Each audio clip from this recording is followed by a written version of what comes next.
going on, everyone? Anthony here with AC Toys, and welcome back to another video. Sorry it's been a minute since I've uploaded a video. I was taking a small break, and I don't know if you could tell from my voice or not. I've been a little bit under the weather, but lo and behold, these showed up on my doorstep today. So I figured, you know what, let me just whip out the old camera and give her a go. So what we're reviewing today is the Power Rangers Cross Street Fighter Lightning Collection Morphed Ken or Soaring Falcon Ranger. So what we have here is your brand new standard typical Lightning Collection box for at least the Street Fighter line. So you have a 3D rendering of the figure up front, some artwork of the figure unmorphed, which is still kind of weird because there is no unmorphed Ken head in this. Some artwork right here on the side. 3D rendering of an action pose, everything that the figure comes with. According to the box, this figure stands at 6.1 inches tall or 156 millimeters. He comes with 3 blast effects and a flight stand. Morphed Ken right there. Unmorphed right there. Nothing at the top. Nothing at the bottom.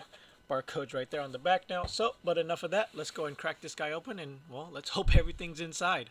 Alright, and here we have Morphed Ken out of packaging, and it is looking like a really good figure so far. A few gripes right off the bat, but before we get into that, let's take a quick look at his accessories. So first and foremost, he obviously comes with his two kind of like posing hands on him out of factory. And then you have the 2 fisted hands, which are done in that same like boxing glove style material or design that the Ryu was in. So you have those as well. And then he comes with 3 blast effects. So you have his kind of like uppercutting motion that I guess is his signature move. You get 2 of those. Maybe one's like, oh, maybe one's for his kick, which is what it kind of looks like. This is probably for the uppercut.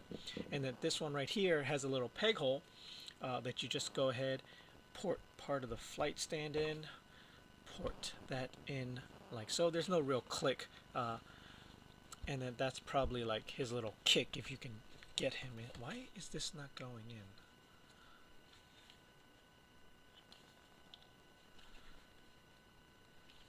It's not clicking in like the other ones did. It's actually just kind of resting in there very, very weakly. So that's one thing to be wary of.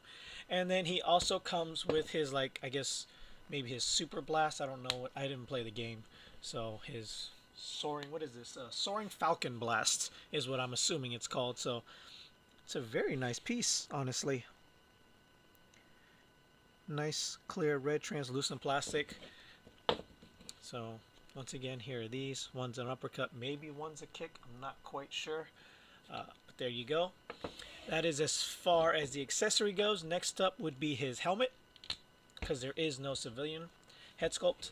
And it does kind of look like it's relatively based off the current mold of the Tyrannosaurus helmet, obviously tweaked to fit his needs.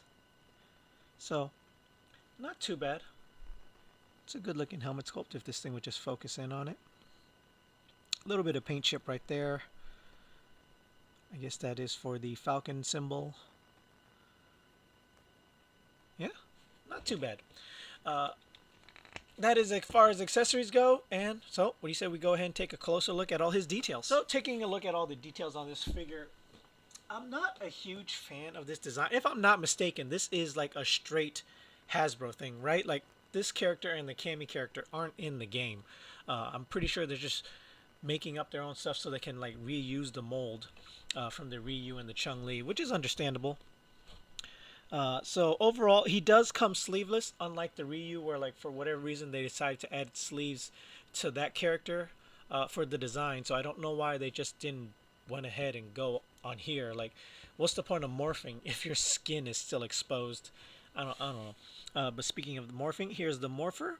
It's a very nice. Let me see if I can zoom in on the details of this morpher. It's a very well painted morpher, actually. Probably the best I've seen in a while. Yeah, very, very nice. Zoom back out. Not much in overall design. You got some line work going on here. Doesn't seem as many as Ryu. Does carry over to the back.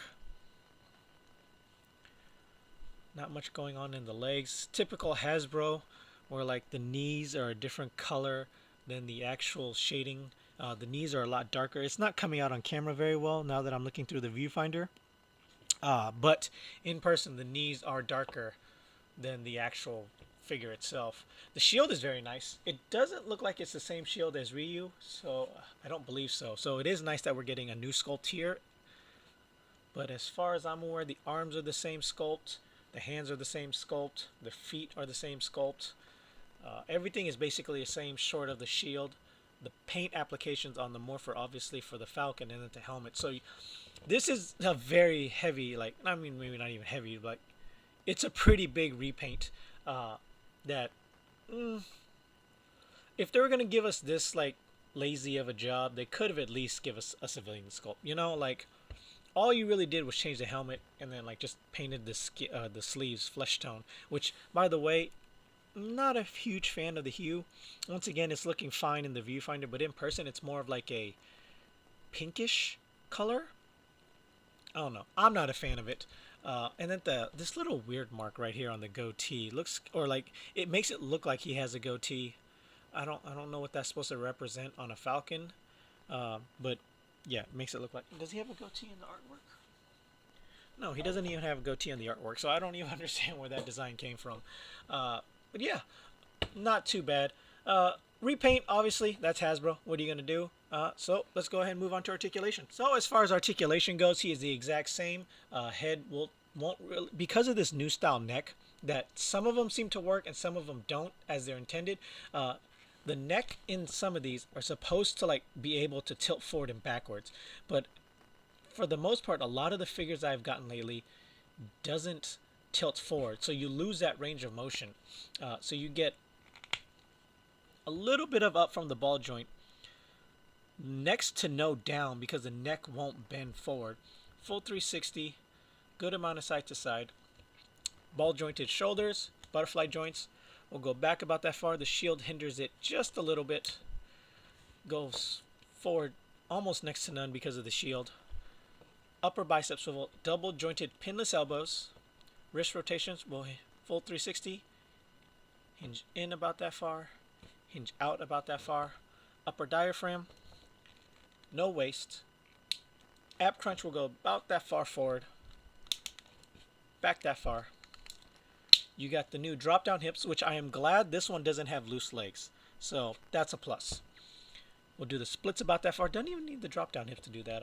Oh yeah, it does. So upper thigh swivel. Full 360. Double jointed pinless knees. Get a good range right there. Boot cuff, full 360. Ankle rockers forwards, backwards, left, right, side to side. And peg holes at the bottom. So yeah, this is the exact same as Ryu. Not much different in terms of articulation. Does seem a little bit more hindered because it does look like the shield is a little bit tighter on him. Or if I just don't know, the joints are tighter on this. But it doesn't seem to bend forward as much as the Ryu figure does. But speaking of the Ryu figure, what do you say we go ahead and jump into size comparisons? All right. So for your first size comparison, here we have him next to the Ryu figure and the Chun-Li figure, and he fits in great. The golds are all the same, which I like a lot. I really like this shade of gold that they're using, you know, because like with the original like Green Ranger release, it was kind of like this dullish bronze color that I wasn't really a fan of, but yeah, here he goes. Stands really well. Obviously, as you can tell, he's the exact same figure as Ryu.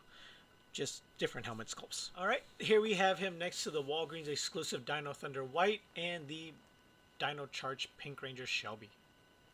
Then just to get some other brands in, here he is next to the Toei Marvel Legends Spider-Man and a Star Wars Black Series fighter pilot. As you can see, he's just a tad bit shorter than the Spider-Man and a tad bit taller than the Black Series. So let's go ahead and move on to final thoughts. So moving on to final thoughts, is this figure a smash? Is he a pass? If you aren't a fan of the game, obviously this guy's an easy pass. If you, I mean, even then, like, if I'm not mistaken, this is an original character, right? Like, there is no character of him in the game. They just made it straight for the toy.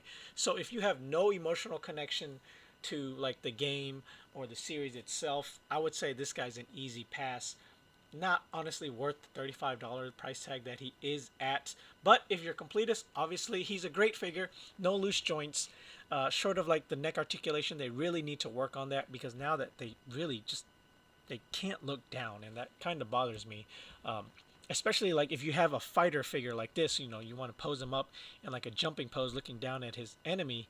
He can't really look down unless you're tilting him forward. So Hasbro, I love the new articulation. You definitely just need to like knock out some, or tweak it out just a little bit, and it'll be a knockout of the park. So until next time, guys, later.